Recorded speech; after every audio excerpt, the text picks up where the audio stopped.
welcome to yet another episode of the Miseducation of Music. You are here with J-Treb as always, but today I have a special guest in the building. This is something that I'm doing for all of February. I'm bringing in awesome creatives to show you all some of the dope black creatives that we have out here. And today I have with me none other than Micah Butler, man, the entrepreneur, creator, designer, activist, community organizer. There's some more on here too. I don't know if I got them all quite yet, but this man does so much, and on top of that, his brand is so amazing, how he's created it. I'm fascinated with how you run your social media too, man. The way that you're really out here doing this is so awesome. So let me be quiet for a second, let you say what's up to the people, and let you explain a little bit about what you're doing, man. Yeah, appreciate it. Appreciate that very kind and generous introduction. But yeah, my name's Michael Butler. I'm out here in Chicago, Illinois. Born and raised, 8-year military veteran. So, I've spent a little bit of time away from Chicago, just, traveling the world, Germany, Missouri, Texas, and then a couple of trips to Iraq and Afghanistan. Man. Yeah. So, I've seen a couple of things here and there. When I got outside the military, I moved. Well, when I got out of the military, I was stationed in Kentucky, so I stayed down there for a little bit. But I just really miss Chicago. I had started the brand while I was in Kentucky. Definitely. And that brand we're talking about is Kings Arise. There's already links everywhere here for you all to check them out. So make sure to check the description. Yeah. So yeah, we started Kings Arise in 2015. By we, I mean me. And then by 2017, I just felt like I needed to, I miss my family. I miss Chicago. And then I felt like for me to take the brand where I wanted to go, I had to move back to Chicago. So yeah, I've been back in Chicago since November of 2017. True. Man, well, that's a story right there, man. I already got some questions that I gotta ask you based on that. Now, you said you were in the military. Was that like straight out of high school type thing? Like you went straight into the military? Yeah. So graduated and spent that summer, just chilling, trying to stay out of trouble so I didn't mess up my chances of going to the Army. Mm-hmm. And yeah, by September, I was actually the end of August, I was in boot camp. Wow. And then was that something January, you always wanted to do? Like, was that always on the list? No, it definitely wasn't. It was just options. Okay. High school, you know how it is in high school, you just, sometimes you just don't do what you're supposed to do. Oh yeah, I'm aware, man. I almost did not make it to college. Right. So my options were either pay for college, which I didn't have the money to pay for it, and then I didn't have the scholarships because I really kind of blew off high school, even though I could have gotten all of that stuff. Like it just wasn't. So like traditional school never really interests me. I've always been a creative, and it was it was boring to me. So like homework, all of that stuff, like I would. It never seems like you're learning anything that's of value for your personal time. Yes, like exactly. You're like, this just does not equate to the amount of time you want me to waste on it. Right. So, my pops was like, you got 3 options. Go to school, which I couldn't pay for. He said, get a full-time job that's going to actually make you staying in my house worth it, or go to the military. So, I picked the military as a choice. And yeah, by January, that following winter, I was already stationed over in Germany. Wow, man, that is quick. Yeah. That is so quick. Now, during that time, so you said that in high school you could almost tell that creativity was more what you cared for than the textbook schoolwork. While you were in the military and all that time, were you thinking of these creative ideas? Like, is that where Kings Arise or any of the things that you've done? Like, were there any other ventures that happened during that time? Like anything creative? So, yes and no. So when I was in the military, I was actually into like club promotions, right? Okay. And then, just being around the club scene, obviously you see a lot of different fashion, right? And so I'm 34. So back then it was like, it was crazy. We were doing the shutter shades. Oh, wow. That time period. Okay. Yeah, I was way younger during that time, but I remember the shutter shades. And was that during the polo eras and stuff? Yeah, it was a Yeah, weird that time. was Like, the big scarves, the yes, Kanye's from yes, the the Can't Tell Kanye Me Nothing scarves. music video type. Yes, the Kanye scarves. It was a weird time, but like that's really, I just started really looking at just, different fashion and whatnot. But honestly, I didn't really get heavy into doing the fashion. So I actually stumbled into fashion accidentally. Oh man, no, I gotta hear that story. How do you So this, accidentally stumble into fashion? yeah, so this happened way after the military, Mm-hmm. when I was just doing heavy work in activism. So I went. Like I said, I started the brand in 2015. Mm-hmm. Was it 2015? Yeah, 2015. I started the brand in 2000 and was it 14? In October of 2014, I went to the anniversary of the Million Man March, right? Mm-hmm. Because I was once again just heavy into activism, and while I was down there, I was like seeing a lot of like just different clothing lines and whatnot, and I was like, oh, this stuff is kind of cool, but like it's just like it's kind of cheap. It looks cheap, and It didn't then have the quality. it didn't have the quality, and it just wasn't hitting. So I put that on the back burner still. At the time, I was doing just a lot of different community events, so like back to school events, community barbecues, different mentoring stuff, and a lot of the stuff was coming out of pocket. So I was like, you know what, I need to do something to kind of, change the game up. I want to continue to help and make a difference, but at the same time, I can't keep coming out of pocket. So I made my first shirt. It was Black Love Matters, right? The Mm-hmm. very first design, and I said, well, let's see how this does, and we'll put this into, we'll put this shirt into production, and then the proceeds will go towards my next event that I do. The shirt like did amazing, right? And then people were like, Man. yo, this is awesome. So that's really how Kings Arise was birthed. I chose the name because the mentorship program that I had was, we said we were, training men to become kings. So Kings Arise, right? That's where it came from. Man, That's dude, where this the is birth. such a deep story, man. Yeah, bro. Because, I mean, I So, checked out the website before we were recording, and it said, I remember seeing things like just clothes that speak and a brand that was built around community. And, I mean, I understand it when I've seen the clothes, because, I mean, just prior to us having the Zoom, I saw you out this summer when we were at a lot of the marches. I was at the Juneteenth. I remember seeing you, Gio, and Chloe a couple times over at the Chatham Peace Walk, too. Like, things like that. But, like, this brand is sincerely built around community. I didn't know it was yeah, that deep. Like, it's like this was built around gaining something for the community. That's so awesome. Like, that's so dope, man. yeah, bro. And then just with the fashion, so like getting deeper into the fashion aspect, so we did that, and then I was just doing shirts and stuff, and that was like the extent of what I wanted to do. Then February, no, it was September 2018, I want to say February 2018. No, September 2018, I had an opportunity to go to New York Fashion Week, which was an amazing experience. Stumbled into And fashion, New York Fashion Week 3 years later. yeah, Wow. um, yeah. So yeah, here we are, New York Fashion Week, and we are in the Small Boutique Fashion Week, the Small Boutique Fashion Show, which is which is the biggest independent show during New York Fashion Week. Um, and it was just like a really dope experience. And I was like, you know what, I can like really get down with this, and like that inspired me so much. Just seeing my pieces on the stage, and I had no idea what I was doing. Like I just was like, okay, let's just take a collection here and see what happens. But that inspired me to do my first fashion show. So like I was there, and then when I saw it, I'm sitting on the plane headed back to Chicago, and I'm like, you know what? I want to start doing my own fashion shows. And Like, I everybody's like, can do what? this right here. Yeah, I can do this. So like to this date, from February 2019 to today, I've produced 3 different fashion shows in Chicago. Man, that's They've all sold amazing. out. Just amazing turnouts. Obviously, I haven't been able to do any more lately just Yeah. because of the global panic.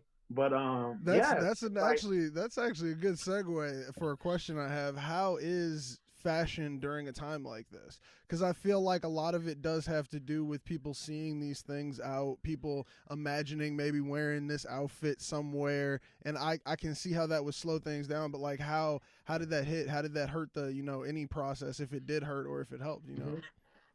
So, great question. 2020 was kind of just difficult.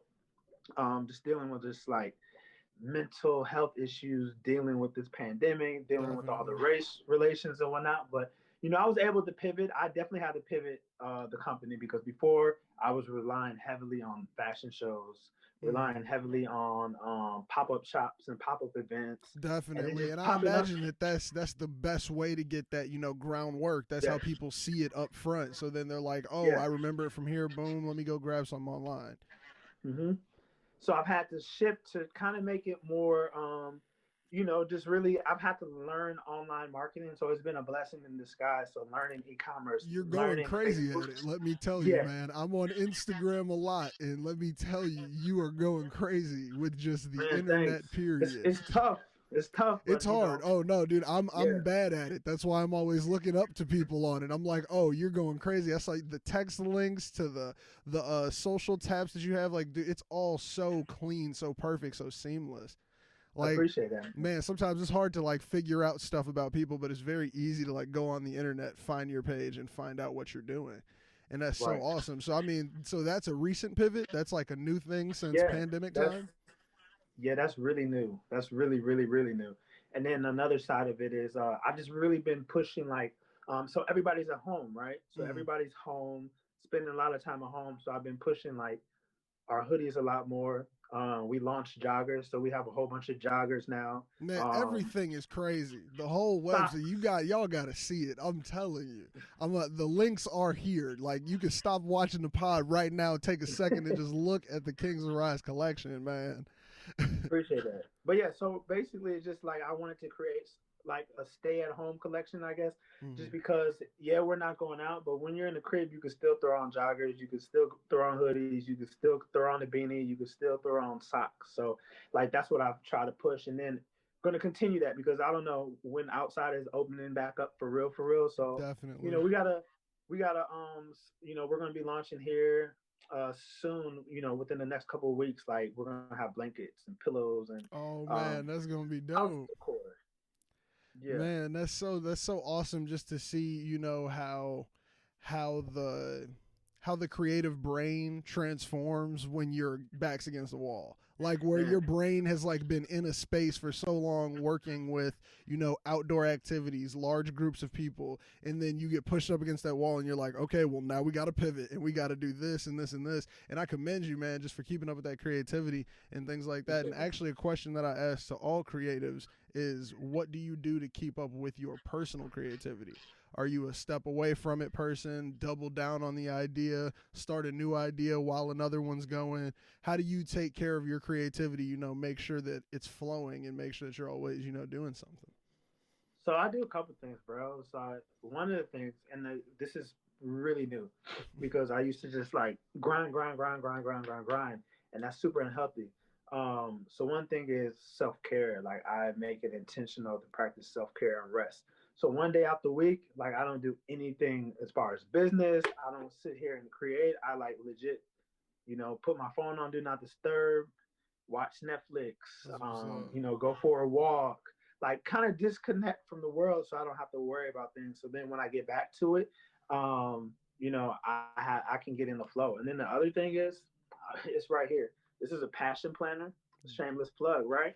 This is like the greatest planner I've ever used. And so everything that I have, it goes down in there. I write everything down. And that just helps me to keep things flowing. I also use voice memos a lot. So if I'm like somewhere and I see something and I have an idea for a photo shoot or a video shoot, I just go ahead and just like talk it out. Just so I'm a phone typer. Like, I'll take the notes out and I'll just start typing. Like, I'll be talking to somebody and I'll just blank and just start typing. And I'll be like, I'm sorry, I just had an idea. Might be something, might be trash, but I had to get it out. Like, So that's how I work, man. It's just like I document, write everything down, voice memo everything, just so I can, keep things pushing. That's what's up, man. That's what's up. That's super, cool to like hear of other people doing, you know, because I have a lot of those. I do a lot of those as well. Like I like to have my weekends. Like I try not to record on the weekends and things like that, just to kind of give myself that mental break. So every time I step in the space, I can kind of like give it my all, or you know, put my best foot forward and things like that.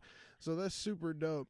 Now I kind of want to segue over into your activism as well, because Okay. I've seen a lot of your community outreach like up front, like, and I've seen it like with my own eyes, and you seem born for it. I mean, like I saw you take stages and talk to crowds and just give moving speeches, especially during all the tragedy that we went through over the summer. I saw you, you know, like just helping to continue the fight and the push when we were out there. I mean, I went to a few marches, and I know that you were out there far more than I was this summer, man. You all were everywhere I turned. You all were doing something. You all were giving away Kindles to the kids, man, giving away meals. It was so awesome. But I want to talk about that a little bit. How did you get into that? Is that something you've been doing since you were a kid? Is it something like your family's been into? Was it Yeah. something that happened, you know, once you got back? What's the story behind all of that? So I grew up. I wouldn't say my parents were activists, but they were definitely community driven. Both my parents are pastors, so Sure. Hey, you my know, dad's a minister. That yeah. PK So life. you get it. So yeah, being out there has always been a thing. Mm-hmm. And then my dad just big on just like raising us to know about MLK and Malcolm X and the Fannie Lou Hamers of the world and the Shirley Chisholms, and so it's been something that has always been with me Mm-hmm. from an early age. I think my introduction into like on the ground activism really though was during Mike Brown. That just hit me right. Mm-hmm. I have a nephew. He's 21 now, but I just looked at it and it was like, yo, what if that was like my nephew? And it just, Yeah, the it just really, parallel hit too hard in that yeah, scenario. yeah, it was so close. So like that hit me, but so yeah, that's where my activism really was birthed from. So between Mike Brown and then obviously growing up the son of like two pastors, we always did things like my parents every Saturday morning we went up to Pacific Mission Gardens and just donated time. So just giving back to the community and helping out in the community, that's always been second nature to me. Man, that's so awesome to see how you've transformed that into what you do now. Like, can you talk a little bit about the event that you all did? I know you did an event this summer. Can you talk about that? Because Yeah. I thought that was just fantastic how you all put it together and how you all like brought the community together even in a time of a pandemic, and it was safe and you guys helped so many people. Can you talk about that a little bit? Yeah. So that was we did a drive-in community concert. Partnered with I'm a part of a collective. It's called Hit the Hood, Mm-hmm. and basically it's sponsored by my hood, my city, Jamal Cole here, Shout out and to them. I've been in yeah, the merch for him Jamal's a few awesome. times over here Jamal's on the awesome. show. Every long weekend, here in Chicago, it's the long weekends that are like the dangerous times, have the most murders. So to kind of curb that violence or whatnot, what we do is every long weekend, Labor Day, Memorial Day, Columbus Day weekend, 4th of July weekend, we do Hit the Hood. So it's like about 10 to 15 different organizers and organizations come together. So I Mm-hmm. came underneath Kings of Rise, of course, and we all plan different events throughout the city, throughout the whole entire weekend to keep people engaged and kind of bring up that positivity and hopefully curb the violence. That's so awesome. So we received a $5,000 peace grant, which was so dope, which allowed Man, us that's to awesome. go ahead and throw that concert. It allowed us to get the Kindles. It allowed us. I bought like what was it, like 150 frozen lemonades from Baba's and handed them out. That's Um, awesome. we had chicken and waffles out there for him. We had jerk chicken tacos out there for him, and just really, had a blow up. What are they called? The little Bounce bounce house. house things, yeah. Yeah, we had a bounce house for the kids, and then we had just different artists come out and perform. And it was awesome. We gave out $500 worth of groceries to different families, and it was just a opportunity to just give back to the community. Um, I wanted to do it a little differently, but the pandemic kind of Mm-hmm. got in the way. But we were still able to give back to the community, and it was just a blessing to get that grant. But it was like Jamal was like, "I see the work that you do, and you never, you don't ask for anything, and you just put this work in." So we wanted to really give y'all this because we knew it was going to go into good ground. So yeah, that was an amazing experience, and I'm just ready for the next one. I'm planning something really cool coming up. That's what's up, man. That's so dope. I'm glad to hear that. Like, I just love to hear about good things happening in the city. Like that Yeah. positivity is so needed, and to see people giving back, to see people constantly putting into it, like it's so reassuring. Like it just lets us know that we're gonna be in good hands moving forward because you all are like doing so many amazing things, man. Now, as far as your activism and things like that, how does that relate to Kings Arise directly now? So I mean, in the past, it was the community events that sparked Yeah. the clothing. What's the correlation today, like in the design or in anything of that nature? Yeah. So that's why our mantra, our motto, our slogan, whatever you want to call it, is clothes that speak. Mm-hmm. So anything that I make, and we have just some stuff that's like just fun pieces, but a lot of the stuff I try to create pieces that will create a conversation, right? Mm-hmm. I have a shirt that's normalized therapy, right? Yeah, I love And that that one. just really speaks on mental health awareness in the Black community. Growing up, you always hear just pray about it, and prayer is important. Coming from my background, I know prayer is important, but Faith therapy without is works, just as though, my man. Like, uh, it's the faith without works. You got to pray yeah, and you got to go do the work. you gotta marry Jesus and therapy together. Yep. So yeah, so like when somebody sees that shirt, they're like, "Oh, normalized therapy." I have a shirt called Kings Cry Too, right? Yep. And that is just like, yo, you can be a king and cry. Like we don't have to, as Black men, like that. That's where that toxic Black masculinity comes in. The emotions that we suppress are the healthy emotions, and then the ones that we show. A lot of times, the only thing that we show is anger, Mm-hmm. right? So just different shirts. Listen to Black women, right? I have just different shirts that The just speak melanin to one, man, that one is one of the which coldest one? too. The melanin shirt with the The tiles. Polaroid one. Yes, the Polaroid Yeah. one. So that was for like anti-colorism, showing that no matter what shade you are, we're all picture perfect, and like we got to come together. So it's This is like different such things an like that. awesome piece. Like that one is where I'm like, oh yeah, close this speak. Like this one's Yeah. got a whole message. And it starts conversation. That's what I like. It starts conversations because people see, like one of my models. She was in the store and like she had to listen to Black women's shirt on, and somebody stopped her and they were like, all women, not just Black women, all women, right? And Mm-hmm. then she was able to have an honest, open conversation with that person, and it kind of changed that person's viewpoint on that. So, like, that's the goal because The I goal is feel just like, to get that ball rolling. From there, yeah, it can go because anywhere. the shirt, yeah, and that's the thing. I just want these conversations, close to speak. So that's why I want these conversations to be had. And it's like walking billboards. So even if I can't be, I might not be able to be in Miami. I might not be able to be in Atlanta. I might not be able to be in Wyoming, right? But if Mm-hmm. one of my shirts is there, the message that I want conveyed can get to those places far quicker than I can get there myself, like hopping on a plane or a Greyhound. Exactly. Like you always got that shirt doing some conversation for you, doing some Exactly. advertisement for you. That's so awesome, man. I don't know if I've always looked at fashion this way. So this is like almost eye-opening to me. Like that's so cool like just to hear your passion behind the brand there.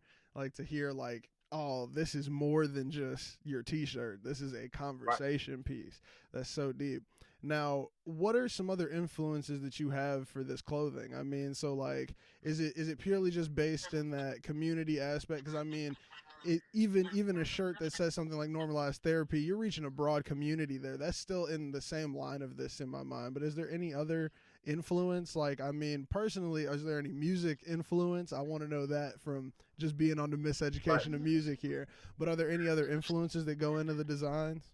Because I know you all So do when I have the first fun started, ones like so the one Akeem one Simi. influence definitely is John Michel Basquiat. Ooh, Um, that's a good one. one of my favorite artists.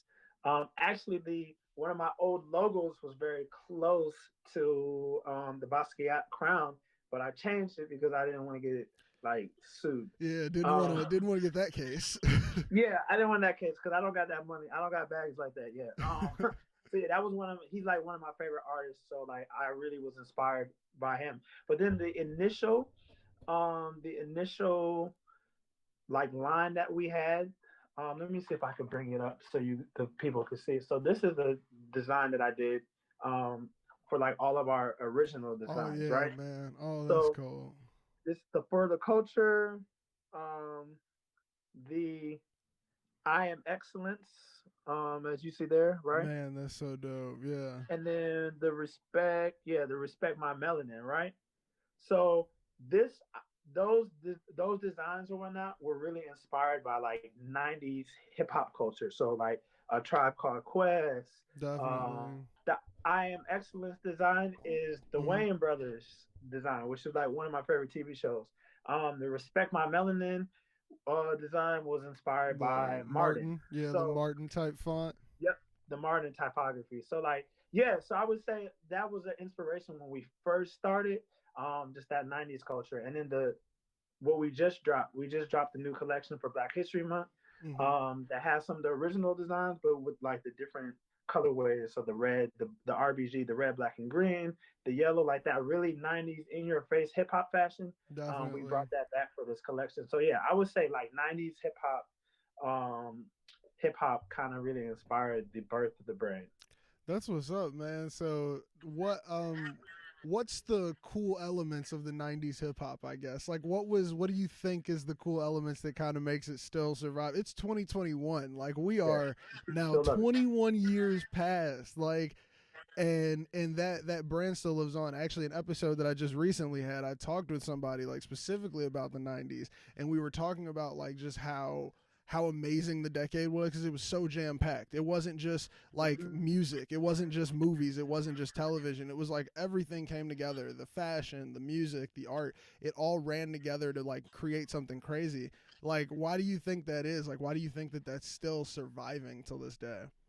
Man, I think it was just it was like a time of just like overall black excellence, right? Yeah. If you watch these TV shows back then, like, and another thing, and like in fashion and hip hop and all of that, they just merged together. If you watch A Different World, if you watch Living Single, if you Yep. watch Martin, if you watch Fresh Prince, one thing that I loved about it, they were always wearing black designers.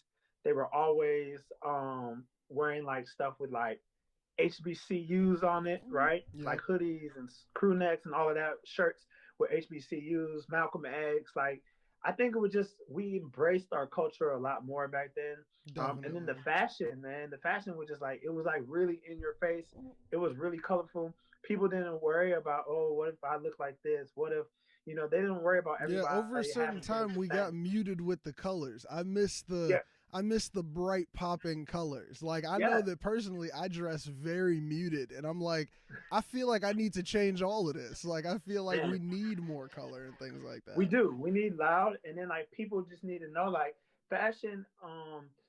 Fashion and style is like just do you. Don't worry about the trends, right? Mm, Like do you wear what you want to wear what you feel. I think a lot of people don't take risks because they're worried about what they're gonna look like, right? yeah. Especially black men. I feel like we do it worse. Oh, We're like, 100%. I can tell yeah, you that there's anxiety in clothes picking no matter yes, what I'm doing. From being on this yes, Zoom camera to going outside, I feel like yes. I got to have my Air Force Ones on as a minimum or something, like it has to have like a check on it sometimes. But I mean, like I've gotten away from that as I've like Hmm. gotten older, but still that anxiety was there for so Yeah, long and you still feel it in certain scenarios. Like, oh, I'm going here. I got to make sure I wear this and this.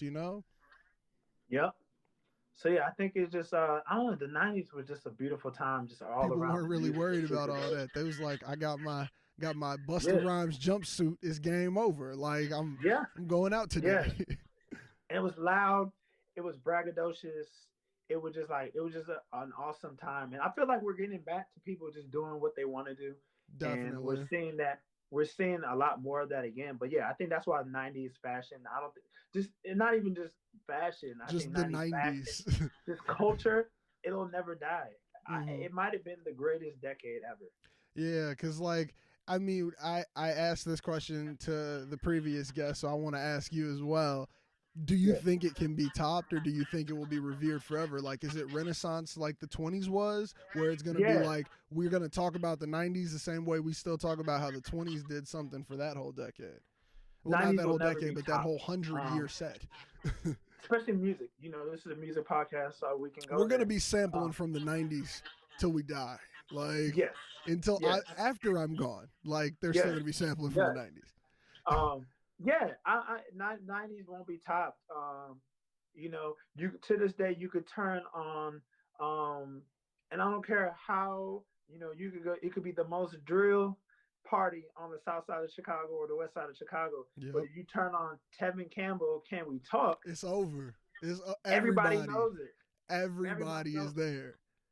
Bill Bevan DeVoe, everybody knows Poison. Bro, regardless, Poison like comes on. It don't matter where you are. Everybody got to break out on that one, man. Yeah. That's why I love music so much, because I feel like it connects us in a way that is unheard of. Like when chords are put together correctly and when words are laid over to mean something to you, it's game over. Like there's nothing else that can be done, because you can't help yourself from enjoying it. Even if you don't know the words, even if you know every word, like everyone feels the energy of just a good song. The 90s had so much good music. It was crazy. Yeah. Now, they also had crazy amounts of music videos back in the 90s. And I want to know, were there any styles that you remember or you can recall off the top of your head? No pressure.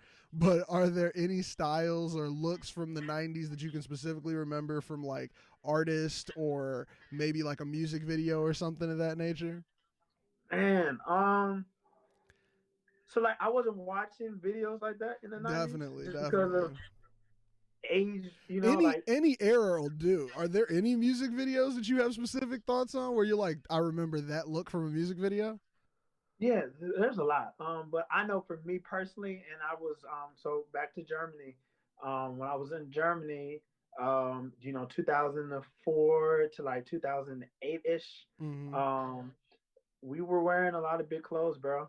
Oh, we man, tall tees. Yes. Tall tees and Air Force Ones with some jabots. You're speaking the early 2000s. We were in our Air Force Ones, of course, and once again, this came from the songs, you know. The music, Nelly. Air Force Ones. Big so, like, boy been stomping in my Air Force Ones. Big boy skinny now. Yeah. Like the jeans, like it's crazy because like now I wear, you know, a lot more fitting clothes than I used to, but just like looking at old stuff and seeing like how big my clothes were when you were swimming in the 3X. Oh man, Fabo with the oh my god, man, the big sunglasses with it. And then we had like what else did we have? We had like I had a pair of pants, a matching pair of jeans, and a shirt that had like all of the NBA logos on it. I know exactly what you said. Every single NBA logo. Yeah. Were you a FUBU person back in the day? So I was more of a FUBU person in high school. But I couldn't afford FUBU. But actually, this is a funny story. The first thing that I stole ever in life, and the last because I got beat for it. Yeah, it was a FUBU platinum shirt, Fat Albert. Man, that's a throwback. Yeah, man, it was a Fat Albert FUBU platinum shirt. It was such a dope, and it was so big. It was like 3X. And keep in mind, I'm like a buck. Like I'm only like $180 now, but like then I was like $115 maybe. Man, the shirt weighed more than you. Shirt way more than me. Yeah, man. It was wild. So like But if you look, that just shows you like how culture and hip hop and fashion they've always, you know, connected. Oh yeah, man, because if it happens in one, it happens in the other. Now there were just people who were leading it straight through. Was there anybody you personally followed where through the years you liked their style? Where it was like even back in the day they wore their 3X's right, and then when they got up to their shutter shades, they had them on, you know. So my two top fashion people throughout the decades is Andre Benjamin. So I love Andre. From the football pads to the furry pants. Yeah, Andre is just like he's so next level, and he never worried about what the next person thought. And like because of Andre, like people see like what Jaden does now. Um, Young Thug is another one who are saying like really fashion forward, and Hmm. you know, not worrying about what they look like and having like, oh, that's too feminine, or that's not masculine enough. Like, but Andre was like one of the first people to do it like Oh that. yeah, he'll Uh, boldly wear a kilt. yeah, Were you ever into funk era music of like yeah, Bootsy Collins, George yeah. Clinton? Because Back in the day, all when I think Andre 3000, I think he's a product of what of they them. like. They started this craziness, and he went, but we're gonna do it all the time, not just on Yeah, stage. yeah, Andre like took it outside of there to the point where now he still wears whatever he wants, and he he was does. making Anita Baker shirts by hand. That was his business That for was the last amazing. few That years. Anita Baker collection Have was you seen beautiful. them? Yeah. Oh yeah, Man, of course. they were so awesome. I was like, this is so Andre 3000. Like this is Yeah. like back when he was selling paintings on the internet and MySpace Yeah. in the early 2000s. Who else? Oh, and then the other one is my second is Pharrell. Oh Um, man, that's a good one. Pharrell is just like He's a legendary. leader. Like, He was definitely yeah, at the he's a forefront leader. of a lot of things. Yeah, Pharrell's in like Monday. In like the modern day, I like think. Hold really on. I think killing. you're cutting out right now. Uh, Okay, we're good now. We're good. We're good. you hear me? Yeah, we're good now. Okay. So yeah, ASAP Rocky right now, I would say out of like the new generation, Hmm. he's one of the dudes who's like really killing and pushing the culture forward. So, yeah, That's what's up, man. I don't know if I've checked out a lot of ASAP Rocky, but I'm definitely gonna have to check out some of his fashion now. definitely tap into him. He got a Oh couple yeah, of good. 100%, man. I feel like now I'm about to start looking so much deeper into just like what clothing can mean. You know, I mean, like Mm-hmm. I don't know if I've ever seen it this way. And I mean, I've also been hanging out with one of my friends who's a fashion YouTuber, and like just hearing the way that people talk about clothing, it's almost like the way that I've talked about music, where it's like, no, but it's deeper. Like, no, but like Yeah, that's supposed to start a conversation about something. That's supposed to keep going. And even just the reminiscing of like thinking about an outfit and how it can put you back in a time period, like the same way how you hear a song and it can put you back in a time period and things like that. That's so crazy and that's so awesome, my man. Now, just a few more questions real quick and then we can get up out of here, man. Thank you so much for coming on to the show. But I do want to know what is in your headphones right now. what's in my headphones What have right you been now? bumping lately? Okay, yeah. So lately, I have been listening to a lot of Do you know Keanu LeDay? Yes, yes, I do. She had a Yeah, song called X. That was the first time I had ever heard of her. It yeah, was such a crazy vocal. yeah. She's amazing. I listen to so like I listen to a lot of R&B. And Definitely. like I know we are like, oh, 90s R&B. I love it. I Have love you it. I heard the love it. new Jasmine Sullivan? Oh, it's beautiful. The new Man, Jasmine. So that's that was the where I was going return of at. Ari. This is the her and Ari Lennox on the same track. I was like, this is something It's R&B amazing. didn't know it needed. It's amazing. Yeah. I was I mean, like, this had '90s vibes on it. the ladies are killing the game right now. There's a couple of men out there who's doing it, like Giveon. He's really good. Oh, he's so the Um, Heartbreak Anniversary, man. The second I Anderson heard Pack, that, I one of was my just like, favorite artists. this is music. Yeah, Anderson Pack was one of my favorites. Man, I've been rocking with him since Malibu. I got it on Yes, vinyl, man. Oh my yes. god. I like Um, people don't know but that yeah, the man's got a R&B girls story. though, the R&B girls to me are killing them like just across the board. We Across have the so board. many of them coming up. I remember when it was like a time period where I felt like we had none. Like I mean, like almost like at the tail end of like Usher time, there was like Mm-hmm. virtually like no real female R&B singers like trying to claim this space and stay in it. It was like some Yeah, would dip into it, but not everybody was there. But now it seems like, man, we got the Hers, we got the Jasmine Sullivans, the SZAs, the Ari Lennoxes, like just to name a few. Kalani's, the Kalani, man, and Summer Kalani Walker. can bar down too. I've heard her rap too, and she can go Yeah, crazy. who's the girl from overseas? Oh, Georgia Smith, is that who? Georgia Smith. That's But who there's I'm thinking another of. And Georgia Smith, she is, man, that is such an amazing voice. LMA. Ella May, yeah, I like her. I wanna see her do a deep project if that makes any sense. But that's the thing. Like a lot of those girls that we just mentioned, they kind of all fall into the same. Like mine is obviously Jasmine Sullivan, Mm-hmm. but a lot of them It's a kind of different fall into universe. that same pot. Yeah. Like I call it, and there's guys who's in that same pot too. Like your Brent Fayez, and you're Yeah. like, I say that it's, I call it sleepy R&B. Yeah, I feel you. I feel you. Not it's not really like, lively all the time. They kind of yeah, they like the vibe, which is something that I did not consider vibe to be a real thing until like this last 6 months, because I was like, what exactly, like, how do you describe something as just being a vibe? But then I like, it was put in context of Janae Aiko music, and I was like, this is just a vibe. It's amazing for what it is, but it's the entire purpose is to create a vibe. It's not really anything deeper for me. Like, I don't know if it's the one where I'm like, the song that I'm gonna mark a life experience to or something of that nature. Right. But it's like, but no, this is, feel good, I need this energy right now. Like, I need to vibe out. I need to chill out. It's the perfect music for that. So I understand what you mean by that. Yeah, there's just the people who kind of stay in that area. But I mean, you said you like to keep the R&B in the headphones, so I'm assuming you like some meat with the lyrics and, you know, some interesting things. What's besides, you said Keanu LeDay, what else is just like always in rotation right now? What else am I listening to? And then, you know, I listen to rap, but like my artist is more like your Kendricks. So, oh, like, 100%, man. You talking to the right person. We just did a Kendrick series on the show. To this day, I stay listening to, you know, Pimp a Butterfly comes on at least once a month. Pimp a Butterfly is one of the most complex albums I've ever heard in my life. Facts. And he was talking to Tupac at the end. That was amazing. Man, come on. That was amazing. Talk about concept albums. I love that. I love Rhapsody. I think she's severely she underrated. Needs her flowers, man. Huh? She needs her flowers. She does. She's been out here as long as a lot of people. Yeah, but she doesn't feed into, like, she's not the prototypical female rap artist, so she's not getting that respect that she deserves. But she can bar down your favorite. I'm talking, she can bar male down. Male or female.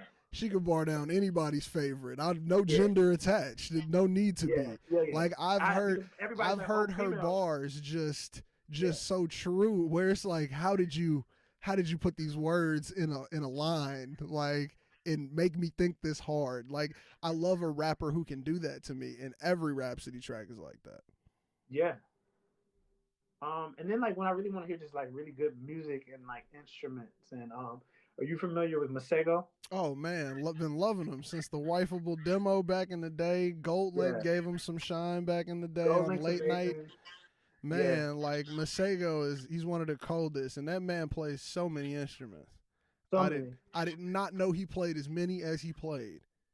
Him and Don Toliver, that Mystery Lady, that was a whole hit. Mystery Lady was, man. Mystery Lady I can't sit still to that song. Like, the way it just bounces is so light, and his voice on top of it. Like, Masego is a mystery to me. He's gonna be here for a long time. Like, he's gonna be the guy.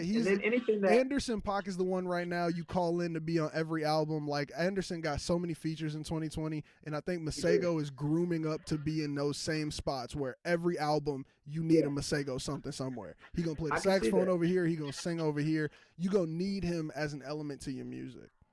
I can see that. And then the last two people I want to shout out is Solange. Love what she did with A Seat at the Table. Oh yeah, just beautiful. The follow-up project I didn't love at first, but then after talking to like my Houston people and my Houston family, did it grow on you a little bit? That was for them.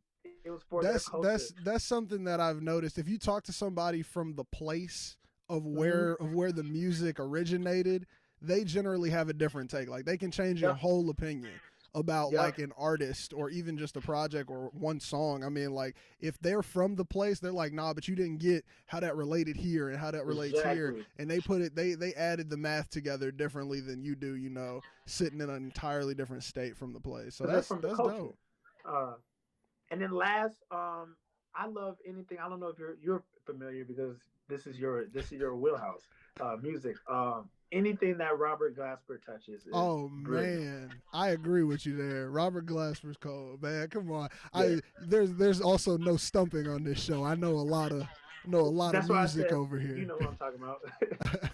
Yeah, Yeah, man. Robert Glasper, just his collaboration and just everything, is great. And he has a new, well, it's a couple years old probably now, but him and K Tronada came out with a That's what I collaboration. was about to And ask. I was about to say, so do you also listen to any K Tronada? Because like of course, I'm a huge K Tronada fan. I think that might have been how I actually got put on to Robert Glasper. But okay. like, as far as just K Tronada and his production, man, like how every I time saw I him hear it. live. Oh man, Afro how Punk. was it? How was it? I don't want So to take up too much of your time. We're gonna wrap up soon, my G. no, But we how good. was it? We were. I love talking about music, man. It was awesome. So I went to Afro Punk the year that. So and then yeah, let me go through this. So the year that Okay, this is a real story. Solange headlined Saturday night, which was amazing. Um, and Raphael Sadiq, who's a legend. A legend, that He girl, bro. Whew. so Raphael he headlined Sunday night. Now the other people who were there that weekend, you had Jaden and Willow Smith. They did pretty well. You had SZA at the height of control. You had Anderson Paak there, Kate Tronada, Gary Clark Jr. I was just Um, talking about Gary Clark Jr. yesterday when I yeah, was saying the coldest guitar players out right now. I'm like, he's really sitting at the top. Like, he is. John Mayer always has a spot for me, but like, Yeah, I still consider Gary Clark Jr. in a newer school than John Mayer. And I'm yeah, like, I would say Gary that Clark because Jr. John Mayer's is been out out here since killing like it. 2000s, It's like early, Gary Clark early. Jr. and Ed Sheeran. Ed Sheeran is such a cold guitar player as well. But like, Yeah. man, Gary Clark Jr. This is one of the craziest set lists. I think I had a friend who was at this, man. And then Raphael brought out Bilal, which was amazing. Man, what? Yeah, because he went through like he was going through his set, and then he was showing everybody like, "Yo, like a lot of the songs y'all don't even know. I wrote like Raphael Sadiq wrote so many people's songs. So he wrote Yeah, man, Erica that's the Badu. best part about that. When you He find wrote a out lot how of many tracks Badu. they did. D'Angelo, How Does It Feel? So he started playing that. Of course, he did Soul Sister with Bilal. So like, it was one of the most amazing. Yeah, it was a really amazing set that whole weekend. What was really dope was Willow brought out Jaden and brought out Jada because you know Jada has her punk rock band. What? No, you've stumped me. You There caught we me. go. I Jada love it. has a punk Jada. rock band. Yeah, it's like I think it's called Wicked Sister. I want to say it is. Um, Never have I heard of this, man. bro, you Oh, gotta listen to you gotta look it up. And it's so much different from like um let me see. It's so much different from what you're used to with Jada because Jada just you wouldn't expect her music to be like punk music. I'm so intrigued. Man, yeah, no, I gotta figure this out, man. This is on my list of things to do today. I have to listen to the entire catalog of Jada's. What? Wicked Wisdom. Wicked Wicked Wisdom. Wisdom. Yes. How was it? Was it good? I mean, It was different. It was different because you know Jaden was doing his rap thing. Mom, she came out there and did her thing. It was like it was just cool seeing like the family come together, and it's like they're all so much different. Like so, like yeah, Jaden fronted by doesn't the try to be like accomplished actor Jada Pinkett Smith, who yeah, goes by Jada Corin, a performance alter ego, which she uses her middle name. yeah, Wow. yeah. It was cool though. Members of Fish are in this band. That's wow. They Yeah, opened for Britney Spears in 2004. yeah. Ozfest tour in 2005. Man, okay, you've caught me. That I got educated on the miseducation of music. Man, look Wow. at But that's crazy. I'm gonna check them out, man. They gotta be insane. I mean, yeah. what? So yeah, that was a really dope experience. Just that whole weekend. Um, I've been to Afropunk twice, but that was the best one that I've been to. Man, that had to have been dope, man. Now, my G, is there anything else you got coming up next? Anything you want to announce, man, before we get out of here? For everyone who's listening on an audio episode, there will be an outro track coming up for you. For everyone who's on YouTube, we'll have a screen to show you what track we're using for this week. But, man, before we get out of here, is there anything else that you want to tell them? You know, anything you want to promote or anything of that nature? Yeah, so we got our Black History Month collection out right now, which is really dope. But what I'm going to do for you and the rest of the people listening and watching, if you all use the promo code Miseducation, I'm going to go ahead and give you all 15% off your entire order. Man, thank you so much, man. Thank you for coming on. And everybody who's on here watching, use that promo code, man. Go get you some merch. This Kings of Rise is dope. I'm about to pick up about 6-7 items right now, just cause, man. Like, I also, man, I think I missed the Akeem Simi shirts, but I'm man, I wish I would have got one of those. Still up there. They're still up? That's in my order already, because that was the dopest, man. I remember I saw somebody in one, and I was like, I know who made that. Why don't I have one? Like, I was like, man, this is messing me up, man. But thank you so much for coming on the show, man. I want to make sure that everyone can go onto your website and get some Kings of Rise. So, man, as I said, links are everywhere. Anything else you want to let them know, man? No, that's it. Just stay locked in. If you follow us on Instagram at Kings of Rise, you'll be able to. We got some announcements coming up, but I gotta wait. So just stay locked in with us on Instagram, and you'll find out all of that stuff coming up. Man, well, that's awesome. Hey, thank you so much again for coming on the show. It was dope getting to talk to you, man. Come back whenever you would like, man. For everybody who is listening, make sure you play this podcast. For everybody, play it for your mama, your sister, your baby sister, your babysitter. Who cares? Play it for your pet lizard. Play it for your house just so it can settle, man. So make sure you're playing the podcast. Make sure you're watching on YouTube. Thank you all for joining us, and we're out. Round and round in circles, never know if we'll see it through to the end. Gotta be an addiction, I need a fixing, no need to pretend. I asked when we gonna be together, and it ain't been the same since then. Still a fly boy, she asked if I do grime, I say garage.